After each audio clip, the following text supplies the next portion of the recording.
Welcome to Commander Central, episode 229, and today we'll be talking about Commander Collection Commander Central. What if we had our own Commander collections? I'm Dana. I'm Max. And I'm Chris. Gentlemen, how you doing today? How's it going? It's been a very long week, and I'm glad it's Friday. So we're recording this on a Friday, so it'll air on Monday, so we'll still be in the middle of Commander Legends spoilers, and we're like, 18 hours-ish after the spoiling of Jeweled Lotus. So that's still a hot topic on the interwebs among Commander players. So yeah, it's been a week of Magic information in addition to just life and gearing up for Halloween and all that kind of stuff. So yeah, just trying to survive. Been pretty good. I've been watching TV. Took a step away from social media, so I wasn't so stressed out, and actually been doing pretty good. That's probably a good idea. I think Max just posted something the other night that he was taking a little bit of a breather and a break. Yes. You just need to get away from it sometimes. Have either of you started season 2 of The Mandalorian yet? Is it live now? No, it is live today. I figured Chris would have been like, I'm halfway done. No, I might have binge watched The Boys season 1 in one night. So, ooh, I've yet to watch that. Oh, it's pretty good. It's all I gotta say is if you're not up for darkness and evil people and stuff, don't watch it. I'll have to fire The Mandalorian up this week, and my wife and I will watch that. We just finished. What did we just? We're midway through watching the 4th season of Fargo right now, but we need something else to watch. So maybe we'll watch Mandalorian this weekend. Nice. Yeah, I thought it was next weekend it was coming out, but cool. That's good to know that that's available. Halloween, October 30th. Yeah, and then Halloween, of course, is now over by the time this goes live. But that's going to be strange too, because I don't even know if we have trick or treating locally this year because of COVID. I think it's up to the people, from my understanding with it. I don't peanut butter know. I think what we're just going to do is just put the bowl of candy out with like the honor system, like take it if you want to take it, So that's what our Halloween is going to shape up like.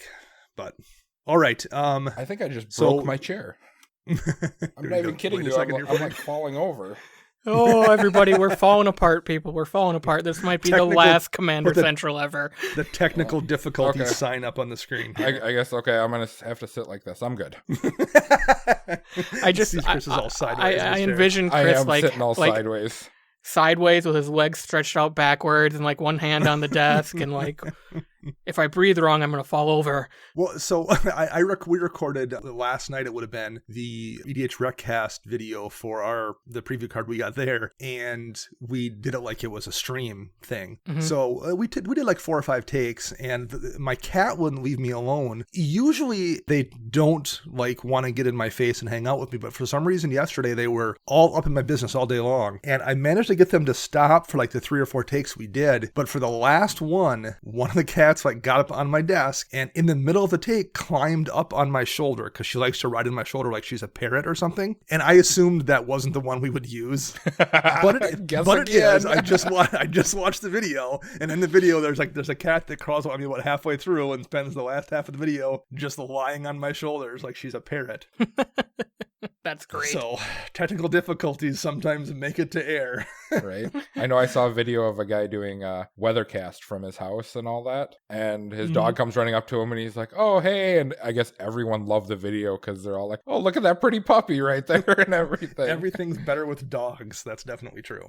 All right. If you out there in listener land would like to reach out to us and say hey or talk about your pets or any technical difficulties you have, how would you do that, Chris? You can reach us on a multitude of social media platforms. You can reach us on Twitter at CMDR Central. You can find us on Facebook by searching CMDR Central. You can find us online at cmdrcentral.com, and you can also find us on YouTube, searching up the good old CMDR Central. You can also head over to patreon.com/CMDR Central and check out our reward tiers, such as joining our Slack to talk about all these awesome Commander Legend previews, or a Decks You Play episode, or maybe even guesting on the show. We want to say thank you to some new patrons this week: David Heiser, Micah Manthi, Atari Airy, and Jordan Winnie.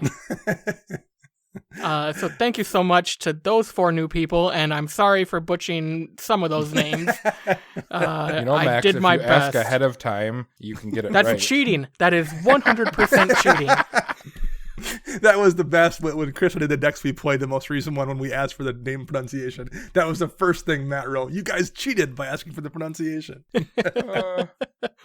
And we just want to say thank you to all of our current patrons and anybody who just gives us a listen, an upvote, a comment, a share, a like. It goes a long way to bringing a lot of visibility to our show amongst the ever-growing podcasting EDH community. Yes. First of all, yes. Thank you all very much. I will we definitely appreciate it. It does mean a lot. But yes, that's definitely true, Max. When we started doing the show, we had the conversation actually. Like, yeah, there's definitely a niche for some more Commander content out there. There's the Command Zone, and there's Commanderin and Commander's Brew, and that was about it, really. Like, literally, there was like 3 or 4 shows. I can't keep track of how many there are out there right now. Podcast, video shows, YouTube shows, whatever. I see something new, whether it's a podcast, a YouTube show, or a dedicated Twitch stream about Commander or Commander gameplay every week. Someone new. And that's awesome. I love it. Yes, it's super cool to see that many people out there putting content out. I genuinely feel bad that I can't listen to as much of it, because I get people that message me and say, hey, can you check my show out? And I try to, but there's just too much stuff out there. In addition to, friends we have listening to their existing shows that have been going on for 3-4 years now for some of these people, Legendary Creature, Commander, Social, CCO, that kind of thing. So yeah, it's been crazy to see how much it's exploded in the last few years. So speaking of explosive Commander content, the Commander Collection Green is announced and will be coming out here in a few short weeks. And it's kind of like the Commander spellbook series they had. This one is focused around green cards, although they were pretty lenient with that definition, given there's a Command Tower and a Soul Ring in it, both of which are not remotely green. But there's a Bane of Progress, there's Freyalise, Llanowar's Fury, there's Omnath, Locus of Mana, a Seedborn Muse, a Sylvan Library, and Worldly Tutor, all cards that you very much do associate with green, and they have new cool art on all of them. So it got us thinking, and Max suggested we do a Commander Central version of that. If we each had our own Commander collection rather than green themed, it would be themed for each of us. So we're gonna go over the 8 cards we would have in the Commander Collection, Commander Central, our own individual versions of that, and kind of explain why we would have them in there. So since this was all your idea, Max, I'm gonna start with you. What's your first card in the Commander Collection, Commander Central Max version? So what I did with this is I went with strategies that I like to play but don't play often. Okay. So I built my Commander collection around token swarms. So cards I like to play when I play token decks. Okay. And I'm going to kick it off with the legendary creature, Reese the Redeemed. When I first started playing Commander, this was the go-to token generating commander. We had a couple in our meta. So for those who don't know, it's a single hybrid Selesnya mana. It's a 1/1 body, and you can pay 2 in Selesnya to create a 1/1 green and white elf warrior token, or you could pay 4 and double hybrid Selesnya and tap to, for each creature token you control, create a token that's a copy of that creature. 1 mana commander that makes bodies pretty quickly is something I like to do, and so that's how I'm kicking off my Commander collection. Nice. So Chris, what did you kind of do for your collection here, and what's your first card in it? So I made 1, 2, 3, 4 of these because I wasn't sure how we were going to do this. Okay. So I'm going to choose one that I personally like the most out of them that I did. And this one, I even named mine. And this one is called Land Ho! And the first card in this, and I'm going to start, just randomly out of here, is an Expedition Map. Now, if you can guess from the name of it, Land Ho! It's got to do with lands. An Expedition Map is a colorless artifact that, just goes and searches you up a land, puts it in your hand. I mean, can't do anything better than that. And you always use this to grab basics, right? That's all you use it for, right? Yeah. I mean, that basic, I don't know. Cabal Coffers. Valkut or something. I don't know. I actually was just in the process of putting together a mono black deck, and I have a couple of lands I wanted that are worth tutoring a mono black, whether it's, Cabal Coffers, Cabal Stronghold being the 2 main ones. So I want to put an Expedition Map in it as well, and I didn't have any because I think I'm running 2 or 3 in existing decks right now, and I don't know when I took the last one to put it in a deck, but I currently didn't have one in my collection at all. So of the 6 cards I needed for the deck that I didn't have, one was an Expedition Map. Card is super good. I'm surprised more people don't play it, to be honest with you. Yeah, I mean, I think in black, generally speaking, I think number one, you have access to so many tutors in general. You can just tutor up Demonic my tutor or something and go get it in addition to getting something else. But yeah, I kind of am too. I think it helps if you have a real bomb land, like a Nykthos or something worth getting, but like a lot of decks do. So Yeah. Commander Collection, Commander Central Dana. What I did was basically like just tried to get a collection of cards here that represented kind of me as a player. And I kind of split this between like both cards that are in my decks or part of a deck that I think is something that people associate with me, as well as my play style. And if I was building a deck, cards I would put into those decks. So the first one is relatively obvious, and it's just Glissa the Trader. She's a legendary creature zombie elf, black, green for a 3/3. His first strike and death touch, and when a creature an opponent controls is put into a graveyard from the battlefield, you may return an artifact card from your graveyard to your hand, including and oftentimes an expedition map. So this is my oldest deck that I still have, and one of my all-time favorites, even though it doesn't win as effectively as it once did as the game has since advanced. But I like everything about this card. I like Glissa a lot as a character. I think the story is really, really interesting. It's, she's a bad guy now on Phyrexia, that it wasn't really her fault. Everyone assumed she was a traitor before she actually was, and then she got completed by the Phyrexians against her will. So like it's a very much a tragic story that's very interesting, and it's a really, really good card. First strike and death touch is a really difficult thing to deal with, and being able to recur artifacts is super, super useful, and it's also something you don't see very much in Golgari colors. So it's a cool character, it's a cool card, it's a powerful, effective card, and it lets you do interesting things, which is all stuff I want to be doing in a deck. So probably my favorite legendary character, probably my favorite legendary card, and it would be the showcase card at the front of the pack for me with my Commander collection. So Max, what's your number 2 here? My number 2, sticking with the token theme, you gotta have doubling season. Doubling season is integral to making your army explode right out of that can. 4 colorless and green, and if an effect would create 1 or more tokens under your control, it creates twice that many tokens instead. And it also says if an effect would put 1 or more counters on a permanent you control, you put twice that many counters on those permanents. So tokens sometimes come with +1/+1 counter synergy. That's just kind of 2 birds, 1 stone for 5 mana. And just from a financial point of view, we could always use a doubling season reprint. Yeah, we could. Just got one in Double Masters, and it's still a $40 card. Like, they could print this once a year, and it's just never going to be cheap enough. I'd be okay with that.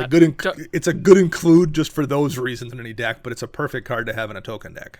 Chris, we'll pass it off to you. What's your number 2 here? All right. The next wonderful card in the theory of sailing your ship and you find land is going to be Crucible of Worlds. 3 mana artifact. Yeah. You may play land cards from your graveyard. Straight up, this is all, my whole synergy is all about like lands and stuff like that, and Crucible of Worlds is just the perfect card for that. Allows you to bring them back so you can sack them and do other nasty little shenanigans. And I can't think of a better card when you think of a land type theme that should be there. Yeah, and similarly to Max's doubling season pick, this just always needs a reprint.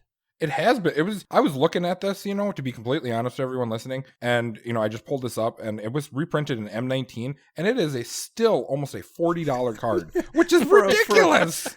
For a core set card from a year ago, it's $40. Yeah, That's crazy. Yeah. Evil Commander players, that's what I got to say. It's all your guys' fault. I guess. Yeah. That's exactly what all my modern and standard players and everyone talks about. They're like, the Commander players are driving the price up on cards. Well, that one is definitely one you can blame on Commander players for sure. Right? So that's a good pick. I'm gonna shuffle the order around of mine here slightly, just because thematically this will make more sense at number 2, given the 2 you guys just had. My number 2 pick will be Sylvan the Library. Sylvan the Library is an old card from way back in the Legends. 1 in a green, and it's an enchantment. At the beginning of your draw step, you may draw 2 additional cards, and if you do, choose 2 cards in your hand that you drew this turn. For each of those cards, pay 4 life or put the card back on top of your library. So you draw 3 instead of drawing 1, and you have to put 2 back, and for each one you don't put back, you pay 4 life. Again, similarly with Max's pick and Chris's pick, this one just always needs a reprint. It's getting one in Commander Collection green, and it's still a $50-ish card, so any excuse to reprint Sylvan Library is a good excuse to reprint Sylvan Library. But it's a card I genuinely like. It is efficient at 2 mana. Worst case scenario, it's letting you dig 3 deep to find the card that you need most for each situation, while also letting you set up the top of your library if you have some kind of synergy there. It lets you trade life 4 cards, which is something I love doing. So yeah, it's just, in a game, it's all of the things I want to be happening all on one little 2-mana, hard-to-remove enchantment. It's one of my favorite cards of all time. It's really, really effective, and it does a bunch of different useful things. So it would absolutely go in my collection, and it would be a good card and a good value piece to have in a Commander collection to buy, since we just always need reprints. Exactly. Max, what's your number 3 here? My number 3 is another enchantment, but it also turns into a land. I'm talking about Growing Rights of Itlimoc, because I wasn't going to put Gaia's Cradle into this collection. So Growing Rights is... and I think that's on the reserve list, so I followed that rule at least. Growing Rights is 2 and a green for an enchantment that when it enters the battlefield, you look at the top 4 cards of your library, you reveal a creature card from among them and put it into your hand, and put the rest on the bottom in any order. And then at the beginning of your end step, if you control 4 or more creatures, you transform Growing Rights of Itlimoc into the legendary land Itlimoc Cradle of the Sun, which can tap for a single green mana, or it can tap for a green mana for each creature you control. Kind of similar with the last few cards we've all talked about, this has needed another reprint. It's only been printed roughly 3 times, Ixalan, and 2 promos from that block. It's still about anywhere from a $15 to $40 card, depending on what version you want, and, played at the right time in a token deck, this will make you absurd amount of mana, which is always fun to do. Yeah, just a really good card. Both sides of the card are really good. Like, it's you don't feel bad playing the first side waiting for it to flip either. Yeah, and isn't the second side, isn't it just better than Gaia's Cradle, though, too? And the second side is a better Cradle because it always taps for green. Yeah. It's super easy to flip over. I'm actually kind of surprised it isn't in more decks and doesn't see more play, to be honest, which is a strange thing to say about it, but it might be underplayed. Yeah, super good card and in need of a reprint, and it's a good fit here. Chris, what's your number 3? We have an enchantment, and this enchantment, it is very powerful, super powerful. So powerful that even like the little text on the bottom, it says the first vine shows the others where to grow, and it's called Burgeoning. Burgeoning is a 1-mana enchantment that whenever an opponent plays a land, you may put a land card from your hand onto the battlefield. So we're sticking with that theme of lands. And honestly, for me, I like this card over Exploration. Just due to the simple fact that Exploration, you kind of play too many lands, whereas Burgeoning limits you as to if another player plays land, then you get to. So it can actually set you up better so you're not overextending stuff out of your hand. But this one I definitely think should be in this set, and gotta love it. Burgeoning also kind of like, if you've drawn a bunch of cards and have a ton of cards in hand, it lets you get rid of those lands on other players' turns. I shouldn't say get rid of, but lets you actually play them. Yep. If you have quite a few ahead somehow. It kind of scales out. Well, it also in a way that Exploration doesn't. It also fits with Expedition Map. You crack Expedition Map on someone else's turn. They play a land, and you're like, oh, I get to play this land now. Ka-ching. Sure. Yeah. Good card. My number 3 here is Night's Whisper. 1 in a black, sorcery. You draw 2 cards and you lose 2 life. It's the cheapest version of this is $2. Wow. So it didn't need a reprint that badly, but that's a lot. That's way more money than a common that's had 4 printings should cost. Yep. The thing with that card, though, too, Dana, with it being $2, though, I know, in our personal LGS, they are still hard to find, even though it's a cheap card. You bet. Yeah. Well, actually, I had to order one online for it was one of the few cards I didn't have for that new black deck I'm building, and our store didn't have one. Yep. I wound up having to order one because they didn't have one in stock. So yeah, it's at that $2.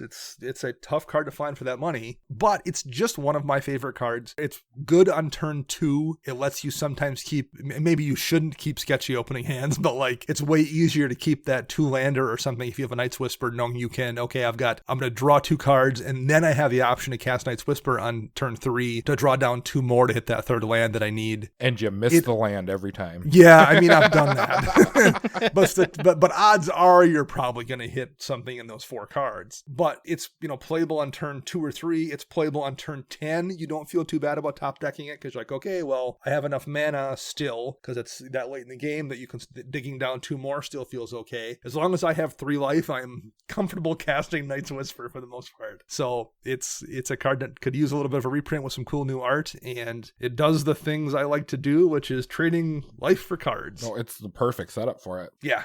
So that's my number 3. Max, toss back to you for what's your number 4 here? My number 4 is another legendary creature with Elish Norn Grand Cenobite. It's 5 and white for a 4/7 legendary creature Praetor, which has vigilance, and it's just a giant anthem. Other creatures you control get +2/+2, and creatures your opponents control get -2/-2. Your army of 1/1s kind of get beefed up by this big old Praetor and really knocks out any tokens your opponents may have, or any, what might have been good blockers now are, 2/2s, or 1/1s, or 3/3s, and maybe disincentivizes your opponents to block when you swing at them with a bunch of little 3/3s or 2/2s. And Elish Norn hits the field, and you look at your hand and you're like, okay, well, I can't play these 2 creatures I have now. Yep. I literally can't play them because they die when they come into play immediately. Yeah, it changes your plans. Oh, that card would be perfect in tokens. It's perfect. It's so good in every deck I ever see it come out. Yes. Even if it's not is. tokens. Yes. It's just, There's almost no situation, there's almost no deck that you're running where Elish Norn isn't good. Absolutely. Unless you're playing and you can get the big green-white beaters Right. or something where they're 8/8s coming down. It's like, no, play Elish Norn. And you're like, that's just overkill, man. That's just overkill. and you can get the cool Phyrexian text one too if you want to. I would love it. I would love to. Sweet. Yeah. So Chris, what's your number 4 here? My number 4, we're actually going to talk about a land now. We talked about all these things of, getting lands, playing lands, all this stuff. So we're actually going to talk about a land. And this land is Mana Confluence. So tap it, pay 1 life, add 1 mana of any color to your mana pool. So this is the perfect land out of all of them. You may pay a life for it, but it creates any color of mana for you. Another thing is if you play an Urborg or something else that changes the types of lands, this actually doesn't ping you for life. You just tap it for the swamp or whatever it is. So overall, I think this is probably the best land out there in base of creating mana. Just due to the simple fact it does create any color. Yeah, and if you happen, like I said, if you happen to have an Urborg out, unlike City of Brass, you don't take the damage from it, which is nothing. That can make a difference over the course of 3 or 4 or 5 turns, not taking that damage from it. Or if someone purposely taps it out to you, right? And that doesn't happen with Mana Confluence because you have to actually, tap it to pay the life to add the mana. So if you're not adding the mana and someone's just tap that permanent, you're like, ha, I got you. Yeah, it's technically a slightly better City of Brass, and City of Brass is a great card. It is. All right, my number 4 here is going to be a land as well, Scavenger Grounds. This is another one that's crept up to $3-ish now. And that's not why it's on the list necessarily. It would be good to have a cool reprint of it, but it's one of those cards that I'd run in literally every deck. And when we do a deck tech, it's one of the first things I look for is there a Scavenger Grounds in here. It doesn't win you games necessarily, but it keeps you from losing games. Scavenger Grounds keeps me from losing games all the time. When someone goes to do a thing and I'm like, Scavenger Grounds, I'm going to stop you from casting that living death. It just keeps you from losing. I just feel like it's like wearing your seatbelt in your car. It keeps you from getting thrown through the windshield when you come to a sudden stop. Well, the cool thing about cards like that, since it is a land, if you play it early on in the game, a lot of times people forget about it. You're not hiding it from them by any means. It's just they forget that you played it, and then they don't pay attention and they go off to do something, and you're just like, haha, surprise! Yep. So this isn't a really super exciting one to have in here, but I also felt like it was one that I just talk about so much. And if I'm using cards that represent the way I play and what I talk about, I just had to have Scavenger Grounds in here. So that would be my number 4. Max, what's your number 5? My number 5 is my first, I'll say, finisher in the deck, in the collection. Okay. And it's a sorcery with Triumph of the Hordes. Triumph of the Hordes is a green sorcery for 2 and green, and it says until end of turn, creatures you control get +1/+1 and gain trample and infect. Sometimes it doesn't need an army of tokens when you have, a few that are 5/5s with trample and infect. It only takes a couple to eliminate the table. Especially combine that with that Elish Norn you just talked about. Yeah. But there's no synergy there. Don't look at me like that. I can make scumbag stuff happen with tokens. It's fine. Yeah, no, Triumph is a really, really solid card. What decks do you run it in currently, Max? None, because you don't have it. I thought you had it in Dromoka or something. You don't even have it in there. I don't have it in Dromoka because trample and a one-time use of infect, when I only have a few creatures out, it might not take out a whole table, and trample on top of flying with only +1/+1 isn't enough, where something like Overwhelming Stampede, giving everything 5 or something. Yeah. There we go. Yeah. The Berserked Infect Dromoka would be a lot. Yeah. So, cool. I'm just thinking about that. That does not sound good. Chris, what's your number 5 here? My number 5 here is another land, and this land is Nykthos, Shrine to Nyx. Everyone knows what this is. If you don't know what it is, I will read it for you. It's a legendary land. You tap it, add 1 colorless to your mana pool. Now for 2 colorless and tap, choose a color, add mana to your mana pool equal to the amount of mana of that chosen color equal to the devotion of that chosen color. So pretty much... biggest of the colors I usually see this in is like green, black, that kind of stuff. Tap it. Mm-hmm. Let's just add 30 mana because I have 30 pips out there. Right. And, gross card, but super powerful. Definitely a card that, most Commander players would love to see. I would love to get my hand on a couple more of these. I know it's hard to find right now for some reason. I don't know why. Maybe it's because of Pioneer or something. I couldn't tell you. But it would be just nice to see a few more of these floating around in the world. And I think it is in part Pioneer, and I think those dirty Commander players as well are part of it. Oh, dirty Commander. Yeah, that's a card that definitely could use a reprint and is in most 2-color decks, definitely all 1-color deck, Yes. but most 2, it's a bomb. Yeah. Ooh. Has to get dealt with or they generate too much mana for you to recover from. So speaking of things that do too much for you to recover from, my number 5 is Tezzeret, Master of the Bridge. Which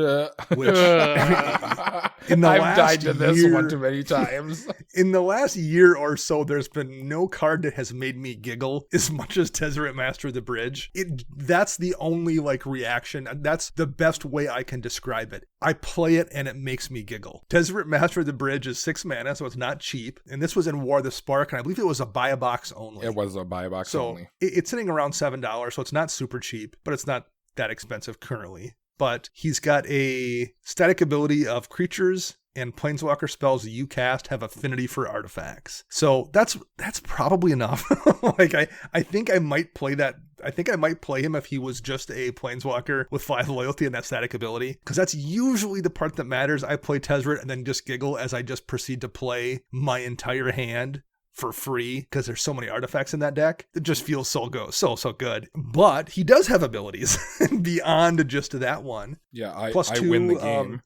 Basically +2 deals X damage to each opponent, not just one opponent, where X is the number of artifacts you can control, and then you gain X life. So yeah, you play Tezzeret, and then if you are confident no one has an instant speed way to remove him, and you can afford to pass priority and play those 4 artifacts, sometimes they are even things like Battle Ball that brings other artifacts in play. Then you can roll him up by 2 and just I'm going to deal 18 to everybody. So yeah, his +2 is fantastic. He's got a -3 return target artifact card from the graveyard to your hand that I don't know if I've ever actually even used. And I've fired off his ult a few times too, -8. Exile the top 10 cards of your library and put all artifact cards from among them onto the battlefield. I don't know how many times I've watched you play this, and I'm in a pod with you, and the other players are like, okay, yeah, cool. And I'm like, no, not cool. We're going to die right now. Cool. And they're just like, but how? And I'm like, okay, I'm just going to let it go. And so you guys learn a lesson, I guess.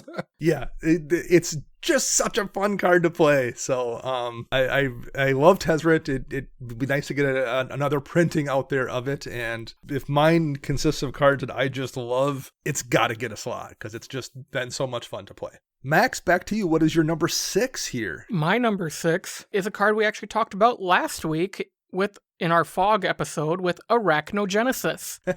2 and a green to make X 1/2 spider creature tokens with reach, where X is the number of creatures attacking you, and then you prevent all damage that would be dealt this turn by non-spider creatures. A Fog that builds your army is great for a token deck. Yep, that is a fantastic card that, again, price-wise, definitely needs a reprint. It's a Fog that leaves a bunch of bodies behind that also have reach and aren't going to die because of the way it's worded. Yeah, is so good. So good. All right, Chris, what is your number 6 here? My number 6 is how do I put this? So when I made this, I made multiples of these that we were gonna do, and I put in cards that I thought needed reprints and that are extremely powerful and that Commander players would like. Now, Dana, you went the other way, cards that you love or whatever. So I love how you win it. I wish I should have done that. I really should have. It would have made this easier. But my next card is Cabal Coffers. Cabal Coffers is a land, not even a legendary land, just a land. Right. For 2 colorless, tap it, add black to your mana pool for each swamp you control. Straight up, just mono black. I have 10 swamps out. I create 10 mana off of Cabal Coffers and just, I don't know how many times I've lost to this card. It's ridiculous. How many times have you won with it? I honestly don't think I've ever played this card because I know I personally do not own one, so...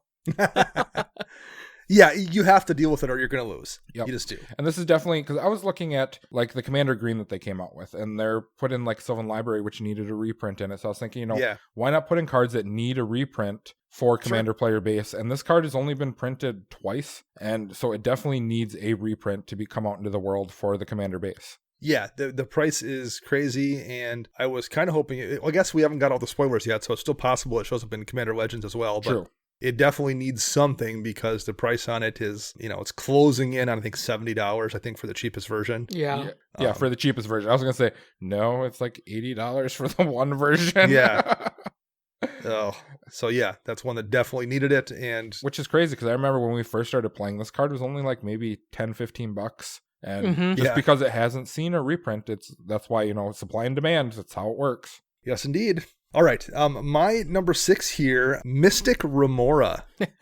It is 1 mana, but has cumulative upkeep 1. And whenever an opponent casts a non-creature spell, you may draw a card unless they pay 4 mana, which is, I literally am not sure if I've ever seen anyone be able to pay the 4. I'm sure it's happened, but the top of my head, I can't recall it happening. This is $8 now. You're for kidding a me. common from Ice Age. This is your fault. This is your fault 100%. This forever, this card was like 30 cents. Not even that long ago. Yeah, $8 now. I wish I could go back on every show that we've ever had and document how many times you're like, you should play Mystic Remora. Mystic Remora this, Mystic Remora that. And I'm like, Dana, shh, quiet. It's so good. But I also have some, in addition to number 1, it being a card I play and like, and number 2, it needing a reprint financially, I have some additional selfish reasons because having only had that one printing, there's no modern frame, there's no foil of it, both of which would be nice things to see. So yeah, I want it to be in my Commander collection, both to knock the price on a little bit and so I could get a foil. Yeah, it definitely needs another printing. I mean, I like the old arts like that like almost like the hand printed, not the digital print stuff. Yeah. So I hope that they would stick with like the original art, but foil it. That would be just so beautiful. Yeah. So I'll say like ideally that would be perfect to get like the original frame and the original art and everything just in a kind of like a 7th edition looking foil that they used to do it back then. That would be perfect. So, all right, Max, move on to your number 7 here. My number 7 is calling back to an episode we did a couple weeks ago about removal, and I promise I did not plan some of these cards to work out with our most recent episodes. But my next card is probably the most scumbaggy card in my collection with Aura Shards. Oof. Yeah, that's rough. Aura Shards is an enchantment for 1 green and white. Whenever a creature enters the battlefield under your control, you may destroy target artifact or enchantment. I could go on for another probably hour, 2 hours of all the past games I've gotten into an Aura Shards lock against maybe like a Gave player, or really any deck that player plays because he somehow turns them all into token decks and they all have Aura Shards in them, now that I think about it. But this card can be really oppressive, can lock your opponents down from being able to do things, because most likely if your deck is operating correctly, you're pumping out more creatures on every turn than they are playing artifacts or enchantments. So it just really puts a stranglehold on allowing your opponents to even probably do what they want to do in the game. Yeah, it is just a wrecker. It just wrecks your board state if it comes out in the right situation. So Dana, disgusting. Have you noticed that this entire collection that Max made is pretty much just open it up, put it in sleeves, and you have the start of a gross deck? This is Max busted Selesnya token deck. Right? Maybe, hey, this project did start at Bant, and I worked my way down to Selesnya. I feel like we're going to be seeing a Reese redeemed token deck out of Max here pretty soon. No, I can't afford that card. That's true. Reese is pretty pricey, yeah. Well, maybe if you get your own version of this Commander collection, then you can just buy it for $50 from the LGS, and you'll be there. You go. Worth it then. All right, Chris, what is your number 7? My number 7 is another land. Shocker. This land is actually one that any deck can play, and it is probably should be played in every deck unless you're playing 4 or 5 colors, and that is Strip Mine. Yeah. So for everyone who doesn't know, Strip Mine is just a regular land. It taps for 1 colorless mana, but surprise, you sacrifice it and destroy any land. This card is just, I don't know. We could talk about this card for eons, just like the last card Max was talking about. I mean, this is the best of the best, cream of the crop for what it does. And it is, it may not be a super expensive card by any means. It did see a reprint for a Zendikar Rising Expedition, but it is still hard to find. Like, I still have issues finding this card. It just solves problems. Yes. Like, whatever problem you're having, this is going to solve it. So, yeah, that's a really, really good one. All right, my number 7 here is a counter spell. I don't play that many counter spells, but I have 2 decks that have counter spells in them, and it's in both of them. Can I guess? Sure, go ahead, Max. What is it? Is it Arcane Denial?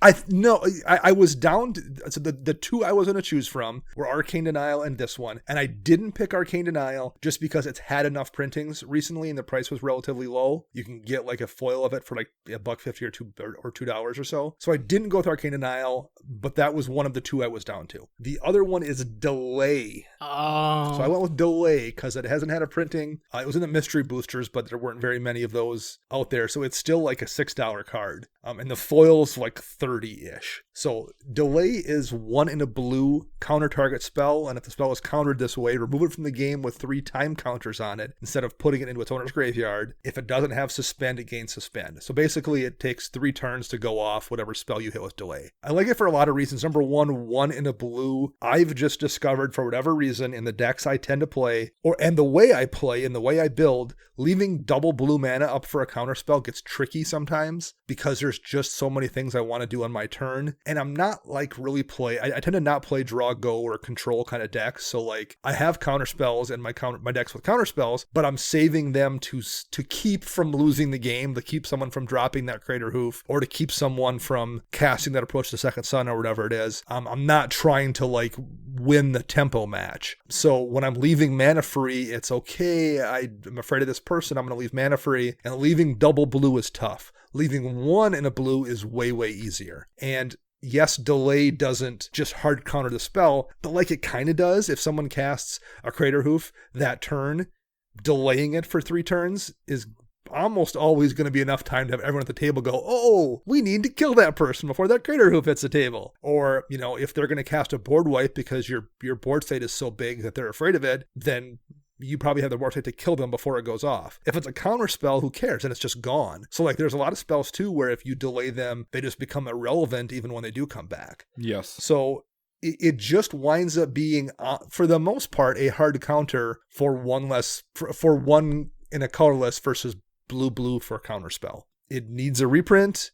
It's one of my favorite counter spells, and it would be the one I would put in my Commander collection, Dana. So, all right, Max, number 8. What do you have for us Number 8, here? this is my last card. It is a creature, and it is Pathbreaker Ibex. It's 4... Speaking of Crater Hoof behemoths. Right, and I didn't go straight up Crater Hoof because... Close enough. I have enough things, exactly. And Pathbreaker Ibex has needed a reprint almost more than Crater Hoof does, not price-wise, just availability. So Pathbreaker Ibex is 4 green for a creature goat, which is a 3/3, and whenever Pathbreaker Ibex attacks, creatures you control gain trample and get +X until end of turn, where X is the greatest power among creatures you control. This is just a mini Crater Hoof, and it's a lot of fun, and I love it, and I want more copies of it.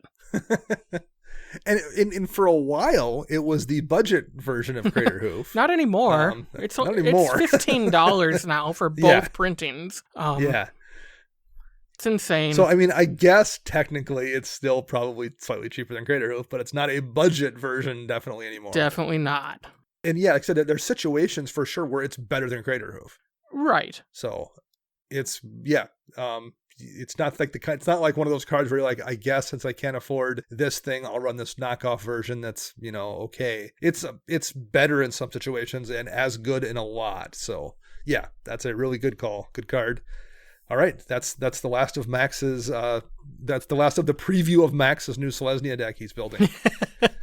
I can't have 2 Selesnya decks. Chris, what's your number 8 here for us? My number 8 is an enchantment, and this enchantment right here fixes the gap for every land that's out there. And this enchantment is called Prismatic Omen. 1 colorless and a green for an enchantment, and all lands you control are every basic land type in addition to their other types. So this one card right here fixes your mana perfectly, and you never have to worry again. For this set, being all based around lands, I believe that this is probably the key card for that. And just, it'll help anybody and everybody. And it only has one printing. It is not by any means an expensive card, but just has only been printed once, and which actually shocks me that we've never seen another printing of this. Yeah. Yeah. Really, really good card. Do you have any in any of your decks currently? No, I have 2 of them that I was playing in Modern for the Primeval Titan deck that I was running, like the Scape Shift deck, because it constantly is changing. But as for, I don't play green in Commander. I've tried, and just for some reason it never works, so I stay away from it. I don't know why. I need to get back into building another green deck of some sort, but because I have all these wonderful green cards that just sit there and I look at them like, that'd be awesome to play. Too bad I don't play that color. Well, I mean, there's a cool token deck apparently I just put together for you in the last 45 minutes. Yeah. You and Max can collab and put together a combined team deck. All right. My number 8 is also a land, Ancient Tomb. It's super simple. Tap it to add 2 colorless mana to your mana pool, and it deals 2 damage to you.